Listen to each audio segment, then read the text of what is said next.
Não espere que este seja um imóvel vendido rapidamente.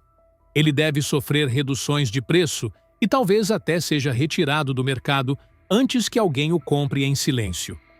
Algumas casas permanecem encalhadas, por mais grandiosas que sejam, e Neverland é o melhor exemplo disso. Número 1. O mundo que Michael Jackson criou. Não era apenas uma propriedade, e sim um universo imaginado por Michael Jackson para se proteger de tudo aquilo que o assustava fora dos portões. O rancho reunia um zoológico, um parque de diversões e um trenzinho que percorria jardins aparados com perfeição.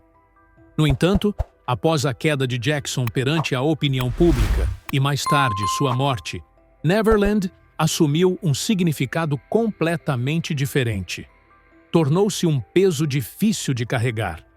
O famoso rancho de Michael Jackson, situado em Santa Bárbara, Califórnia, chegou ao mercado avaliado em 100 milhões de dólares, valor que permanece em dólares, pois não se converte moeda para unidades brasileiras. Com o passar dos anos, até o nome Neverland começou a despertar uma sensação de sombra. Visitantes vinham, demonstravam curiosidade e iam embora. Boatos cresciam. O preço caía repetidas vezes, e mesmo assim, a propriedade continuava vazia. Por que aquela que muitos consideravam a casa mais mágica do planeta se transformou em algo impossível de vender? Para responder, é preciso voltar ao ponto de partida: o surgimento do sonho Neverland. No ano de 1988, quando vivia o auge absoluto de sua carreira, Michael Jackson comprou o Sycamore Valley Ranch, uma imensa área de aproximadamente 2.700 acres, localizada em Los Olivos, Califórnia, por cerca de 17 milhões de dólares. Mas Jackson não adquiriu apenas um rancho. Ele comprou uma tela em branco, um espaço onde poderia reconstruir simbolicamente a infância que acreditava nunca ter tido.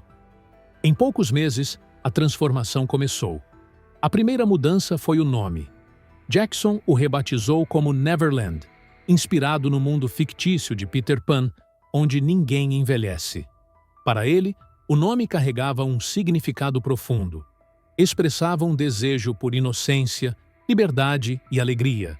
Elementos que, segundo o cantor, sua própria infância não lhe proporcionou. A juventude de Michael havia sido qualquer coisa, menos comum.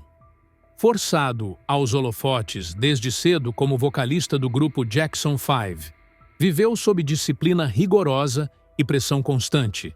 Seu pai, Joseph Jackson, era conhecido por sua postura extremamente dura. Michael relatou diversas vezes as marcas emocionais deixadas por esse período.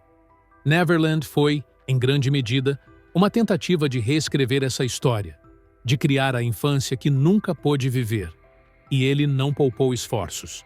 O rancho ganhou vida como uma verdadeira terra de fantasia.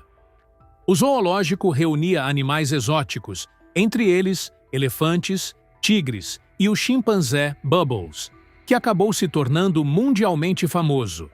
Diversões de parque como roda gigante, carrinhos de bate-bate, carrossel e montanhas russas foram instaladas.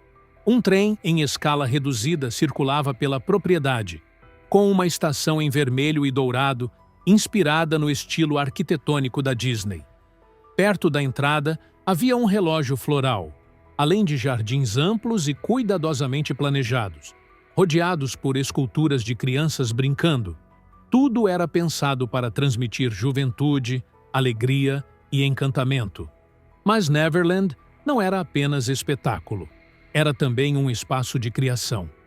Jackson instalou um estúdio de gravação profissional dentro de um teatro privado com cerca de 50 assentos. O rancho serviu como ambiente de trabalho durante a produção de álbuns como Dangerous e History. Até clipes foram filmados ali, incluindo cenas de Childhood, música que refletia a dor de crescer rápido demais. Michael costumava dizer: "Vejo crianças rindo, brincando, vejo a mim mesmo", revelando o quanto associava sua identidade artística e emocional à pureza que tentava materializar no rancho. Mais tarde, Neverland tornou-se o lar de seus 3 filhos, Prince, Paris e Blanket. Ele os manteve afastados do olhar público e os criou naquele ambiente protegido e controlado. O rancho funcionava como um forte contra o mundo exterior e, ao mesmo tempo, um espaço para a imaginação prosperar. Para Jackson, aquele era o único lugar onde sentia paz, controle e segurança emocional. Porém, o sonho não permaneceria intocado. Os próprios elementos que tornavam Neverland único seriam os mesmos que, anos depois, se tornariam o centro de controvérsias e desgostos. Com o tempo, a magia se dissipou. O sonho estava construído, mas tempestades emocionais e financeiras logo ameaçariam destruí-lo. Número 2. Colapso e tomada de controle. Quando chegaram os últimos anos da década de 2000, o sonho que Michael Jackson havia moldado em Neverland já estava se desfazendo. A propriedade, antes símbolo de fantasia e liberdade, havia se tornado um enorme peso financeiro. A magia que um dia irradiou daquele espaço parecia ter desaparecido, enquanto o custo para mantê-lo continuava aumentando. Depois de enfrentar dificuldades legais, pressão midiática constante e dívidas crescentes, Jackson não conseguia mais arcar com os gastos do rancho. Em 2008, ele deixou de pagar um empréstimo de aproximadamente 24 milhões e meio de dólares, que havia sido garantido usando Neverland como garantia. Pela primeira vez, o destino de seu refúgio mais precioso deixou de estar sob seu controle. Ainda naquele ano, a empresa de investimentos imobiliários Colony Capital, liderada pelo bilionário Thomas Barrack Jr., interveio para impedir que o imóvel fosse a leilão público por execução de dívida. A firma comprou o débito e assumiu o controle da propriedade. Embora a situação fosse apresentada como uma parceria para ajudar Jackson a recuperar estabilidade, na prática isso significava que Neverland não pertencia mais apenas ao cantor. Ele manteve uma pequena participação, mas o comando efetivo passou para a empresa. Assim, o local que um dia representou pureza, proteção e autonomia transformou-se em um ativo corporativo administrado por homens de negócios. Para eles, o rancho não era um abrigo emocional, era um investimento de grande porte. Naquele momento, Jackson encontrava-se fragilizado. Estava cada vez mais distante da vida pública e não morava mais em Neverland. Desde o julgamento criminal de 2005, no qual foi absolvido das acusações de abuso infantil, ele havia abandonado o rancho definitivamente, prometendo que jamais pisaria ali novamente. O imóvel, antes seu bem mais querido, passou a simbolizar humilhação, dor e escrutínio interminável. Por isso, passou a viver em casas alugadas, incluindo uma residência em Las Vegas, além de períodos fora dos Estados Unidos. O antigo lar estava agora vazio e fechado, quase como um casulo esquecido. Mesmo assim, a Colony Capital tentava manter uma postura otimista. Em declaração pública, a empresa afirmou esperar que a propriedade pudesse ser apreciada por um novo curador, alguém que a conduzisse a um futuro promissor. Contudo, subestimaram a complexidade do desafio. Neverland já não era apenas terra e construções. Era um símbolo cultural intrincado, marcado por lembranças pessoais, controvérsias e julgamentos públicos. Menos de um ano após a Colony Capital assumir o controle, outra tragédia transformou completamente a situação. Michael Jackson morreu em junho de 2009, vítima de intoxicação aguda por Propofol. A notícia abalou o planeta, gerando uma onda de comoção internacional. O rancho, rebatizado legalmente como Sycamore Valley Ranch, tornou-se ainda mais complexo de administrar. A morte de Jackson elevou instantaneamente o valor simbólico de sua obra, mas também intensificou a polarização sobre sua figura pública. O que antes era um sonho íntimo, agora se transformava em um emaranhado de disputas legais, emocionais e culturais. A Colony Capital descobriu que possuía um patrimônio que carregava mais peso emocional do que valor comercial real. O passo seguinte foi tentar definir um preço para vendê-lo. Mas aquele número acabaria tão desconectado da realidade quanto o próprio sonho que havia inspirado sua criação. Número 3. A avaliação de 100 milhões, que ninguém levou a sério. Em 2015, 6 anos após a morte de Michael Jackson e 7 anos depois de a Colony Capital assumir Neverland, o rancho finalmente foi colocado oficialmente à venda. O preço pedido surpreendeu o público e gerou incredulidade no mercado imobiliário de luxo. A Colony Capital, por meio da firma Sotheby's International Realty, anunciou o Sycamore Valley Ranch, antigo Neverland, por 100 milhões de dólares. A cifra ignorava completamente a realidade do imóvel naquele momento, seu estado físico, sua localização isolada e, principalmente, sua reputação conturbada. O que antes fora um mundo fantástico, vibrante e cheio de vida, havia se tornado uma enorme propriedade rural de alto custo, sem os atrativos originais que um dia lhe deram notoriedade. Mesmo assim, a empresa parecia acreditar, ou pelo menos torcer, para que o nome Michael Jackson fosse suficiente para justificar o valor astronômico. O rancho, agora oficialmente renomeado, passou a ser divulgado como uma oportunidade histórica e rara. Entretanto, especialistas em imóveis rapidamente perceberam problemas profundos nesse discurso. Los Olivos, cidade onde a propriedade está localizada, é de fato belíssima, mas remota. A região é conhecida sobretudo por suas vinícolas, não por abrigar mansões de celebridades. Não possui o glamour, a demanda ou a infraestrutura de áreas como Beverly Hills ou Malibu, lugares onde preços exorbitantes costumam ser amparados pelo prestígio e pela visibilidade internacional. Em outras palavras, Neverland estava longe de ser competitivo no mercado de alto padrão. Além disso, a propriedade já não possuía mais o encanto que um dia a tornara tão singular. Os animais exóticos do zoológico se foram. Os brinquedos do parque de diversões foram desmontados. A estação do trem e o relógio floral ainda existiam, mas boa parte da essência do rancho havia simplesmente desaparecido. Apesar da imensidão da área, mais de 2.700 acres, os jardins e campos revelavam sinais de desgaste. Manter um local desse porte no nível de cuidado exigido por uma propriedade de luxo era algo caríssimo. Estimativas apontavam que os gastos anuais de manutenção chegavam facilmente à casa das centenas de milhares de dólares, sem contar os custos de reparos e restaurações que seriam inevitáveis. Outro problema é que qualquer comprador precisaria investir milhões adicionais para modernizar e adaptar o espaço. O layout, as estruturas e a personalidade do rancho eram todos projetados para satisfazer os desejos extremamente específicos de Michael Jackson. Sem o contexto emocional e artístico do cantor, boa parte da propriedade se tornava impraticável.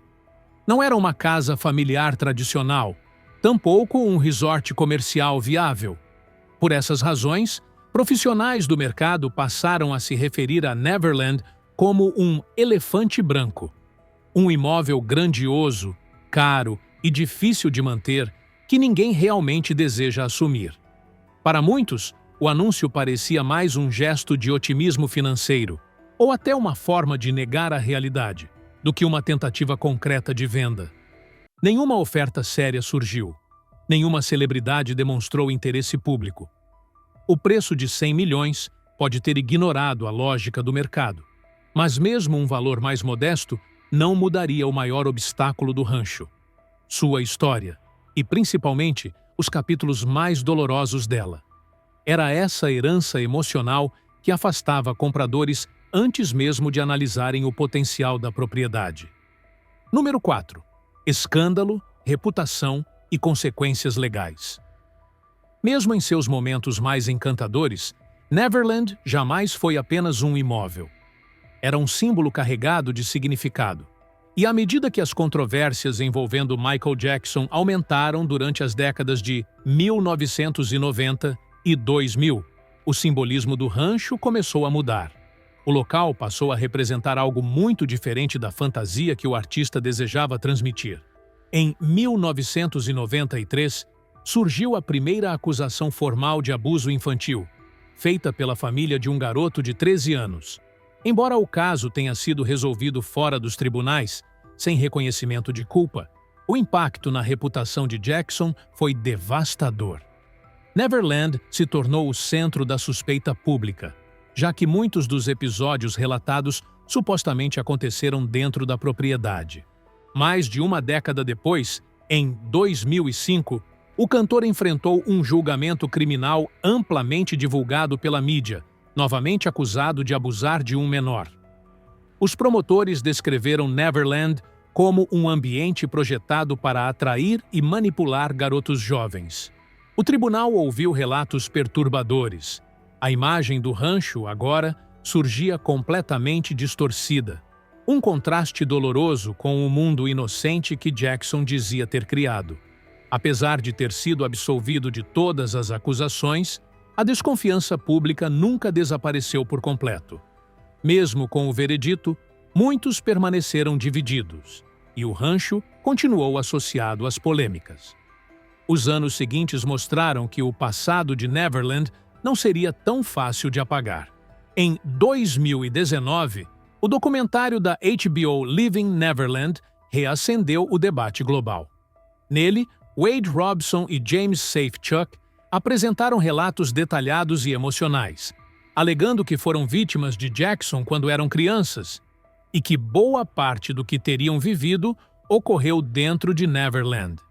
Embora o filme não trouxesse novas evidências legais, seu impacto cultural foi enorme.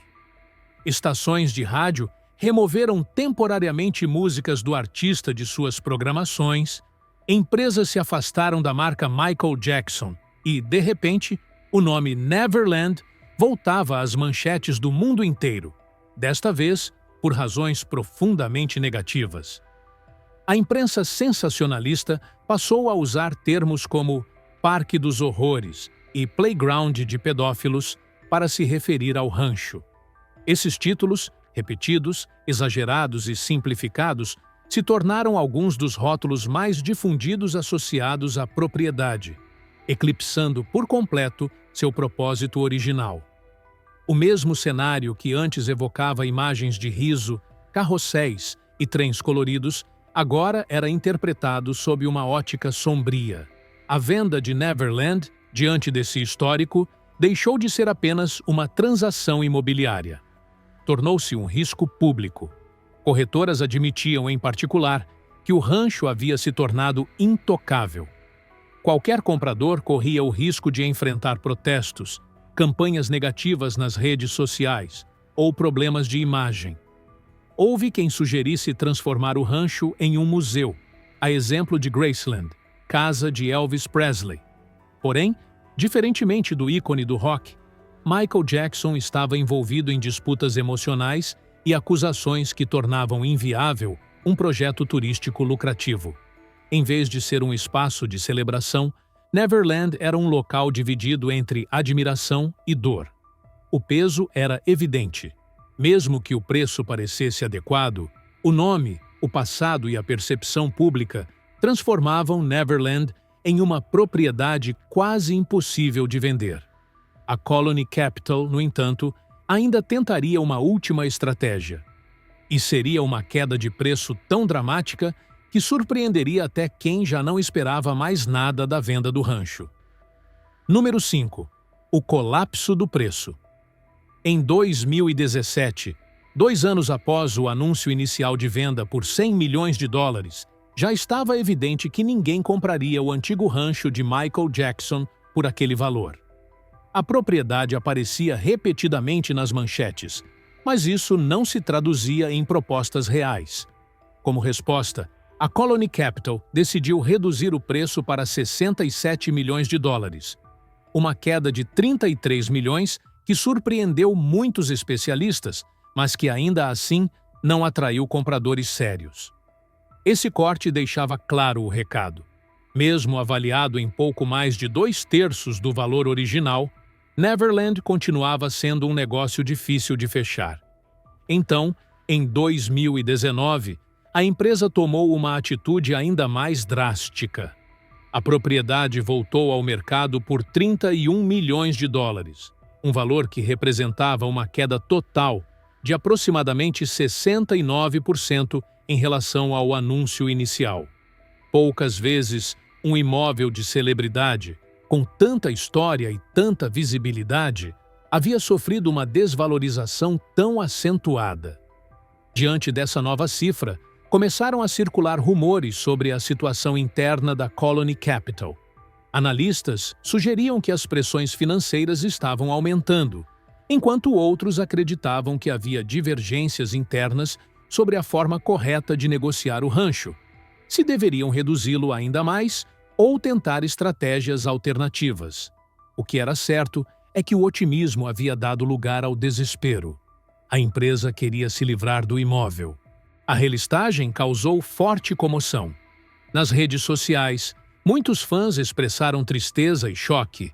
Para eles, Neverland era quase sagrado, apesar das controvérsias. Ver aquela propriedade, tão grandiosa e marcante na memória de gerações, sendo oferecida por menos do que o valor de um apartamento de luxo em Manhattan, despertou apreensão. Surgiram temores de que pudesse ser demolida, transformada em vinhedo ou loteada para empreendimentos de alto padrão. O sentimento de perda ficou ainda mais intenso conforme o valor diminuía. Para quem viveu a era de ouro do rancho nos anos 1990, a queda brusca parecia quase uma traição ao passado. Mesmo com o novo preço, mais baixo e muito mais realista, nenhum comprador de peso demonstrou interesse concreto. A má reputação que pairava sobre o rancho ainda era um obstáculo imenso. Os profissionais do mercado sabiam que adquirir aquela propriedade significava herdar uma polêmica, não apenas um terreno. O desconto monumental revelava mais do que mudanças no mercado imobiliário. Representava a própria queda simbólica de Neverland, de reino encantado a ativo problemático. E, conforme o valor seguia derretendo, surgia uma pergunta inevitável. Será que alguém realmente queria comprá-lo? Ou o rancho havia se tornado, de fato, impossível de vender? A resposta chegaria em breve. Porém, ela seria acompanhada de ainda mais frustração. Para muitos fãs, a situação atual é difícil de aceitar. Eles cresceram vendo Neverland como um espaço de magia, imaginação e beleza. O fato de um local tão famoso estar hoje em completo silêncio, sem uso definido e sem futuro anunciado, parece impensável. Mas essa quietude, paradoxalmente, se tornou parte da história do rancho. Nenhum comunicado oficial, nenhum plano revelado, nenhuma decisão concreta. Neverland continua suspenso, preso em um estado de limbo, pertencente, mas inutilizado.